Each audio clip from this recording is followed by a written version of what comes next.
আসসালামু আলাইকুম রহমতুল্লাহ। ইতিহাসের বীরত্ব গাথা একটি লড়াই, একটি যুদ্ধ, যার নাম বদর যুদ্ধ। আমরা সকলেই নিজেকে বদরের একজন সেনানায়ক, সেনাপতি, একজন যোদ্ধা হিসেবে সবসময় মিছিলে, মিটিংয়ে, ময়দানে, প্রান্তরে সবসময় উচ্চ কণ্ঠে বলি, বদরের হাতিয়ার গর্জে উঠুক আরেকবার। বদরের হাতিয়ার কি ছিল?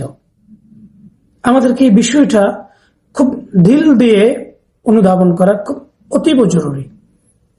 বদরের মধ্যে হাতিয়ার বলতে ছিল সবচাইতে গুরুত্বপূর্ণ যে হাতিয়ারটা ছিল সেটি হচ্ছে আল্লাহর প্রতি ভরসা, আল্লাহর প্রতি তাওয়াক্কুল।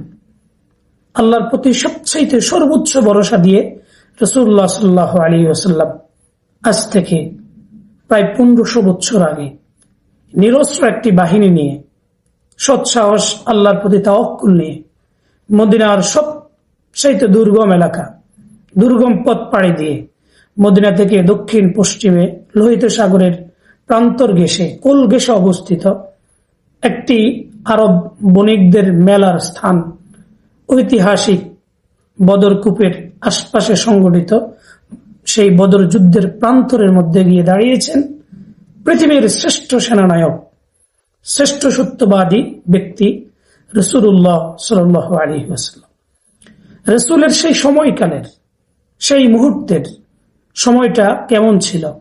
একদিকে পুরো আরবের লিডারদের একসাথ হওয়া, ইসলামকে ওই দিন ওই প্রান্তরের মধ্যে চিরতরে কবর দেওয়ার ঐতিহাসিক প্রেক্ষাপটের মুখোমুখি হয়ে দাঁড়িয়েছেন আল্লাহর প্রতি ভরসা রেখে নিরস্ত্র একটি বাহিনী, যে বাহিনীর নাম বদরের কাফেলা, যার সেনাপতি ছিলেন মুহাম্মদুর রাসূলুল্লাহ সাল্লাল্লাহু আলাইহি ওয়াসাল্লাম।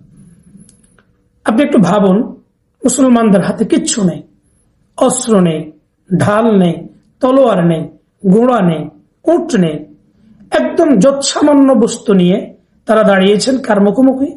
পৃথিবীর শ্রেষ্ঠ তৎকালীন সময়ে রণকৌশলের মধ্যে অভিজ্ঞ ব্যক্তি আবু জেহেলের মুখোমুখি, কূটনৈতিকতার দিক থেকে সবচাইতে বিচক্ষণ ব্যক্তি আবু সুফিয়ানের মুখোমুখি, উতবা, সাইবা, এরকম বড় বড় বীর যোদ্ধা যাদের হাতের ইশারায় এই দিক থেকে ওই দিক সবকিছু উলটপালট হয়ে যেত, এমন রণকৌশলী যোদ্ধার মুখোমুখি দাঁড়িয়েছেন নিরস্ত্র একটি কাফেলা, যার নাম বদর প্রান্তর এবং যার নাম বদর বাহিনী।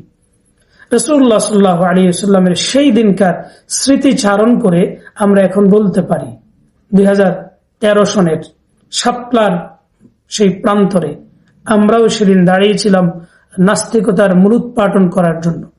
আমাদের সেদিন হাতের মধ্যে কোনো অস্ত্র ছিল না, আমাদের বুক ভরা আল্লাহর প্রতি তাওয়াক্কুল ছিল, ভরসা ছিল, আশা ছিল, আকাঙ্ক্ষা ছিল।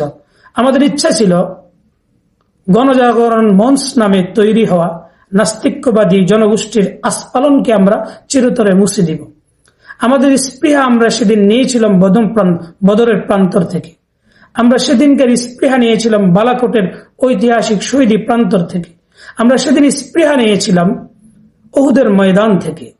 এই উহুদ, খন্দক, বদর, হুনায়ুন, এগুলো আমাদের ইতিহাসের মধ্যে আমাদেরকে শহীদি তামান্না জাগ্রত করার জন্য একটি ঐতিহাসিক চেতনা। আজকে 17ই রমাজান চলছে। আজ থেকে বহু বছর আগে, দ্বিতীয় হিজরির প্রাক্কালে রাসূলুল্লাহ সাল্লাল্লাহু আলাইহি ওয়াসাল্লাম এর হাত ধরে যে ঐতিহাসিক যুদ্ধটি সংগঠিত হয়েছে সেটি ছিল বদরের যুদ্ধ।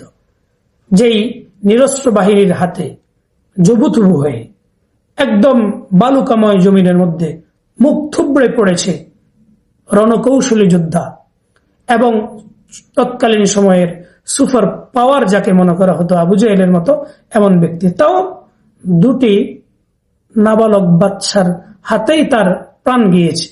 পরিশেষে তার গলা কর্তন করেছে একজন রাখালের ছেলে, তার নাম আব্দুল্লাহ ইবনে মাসউদ রাদিয়াল্লাহু আনহু। পুরা ঘটনাকে তদারকি করেছেন তৎকালীন আরবের বিজনেস ম্যাগনেট, তার নাম আব্দুর রহমান ইবনে আউফ রাদিয়াল্লাহু আনহু। এই বিশাল ইতিহাস, এই চেতনা আমাদেরকে জাগ্রত রাখুক আমরণ মৃত্যু পর্যন্ত। প্রতিটি লড়াইয়ের প্রান্তরে প্রতিটি যুদ্ধের প্রান্তরে আমরা আল্লাহর প্রতি ভরসা রেখে, আল্লাহর উপরে আস্থা রেখে আমরা নাস্তিকের মুখোমুখি, কাফের মুরতাদের মুখোমুখি হওয়ার চেষ্টা করব ইনশাআল্লাহ। তবে ভরসা থাকতে হবে 100-100, 100-100, মিয়া ফিল মিয়া আল্লাহর প্রতি। সেই মান, সেই চেতনা আমাদের মধ্যে থাকে, বিজয় আমাদের পদচুম্বন করবে ইনশাআল্লাহ। এটি আমাদের চেতনা, এটি আমাদের বিশ্বাস, এটি আমাদের ভরসা।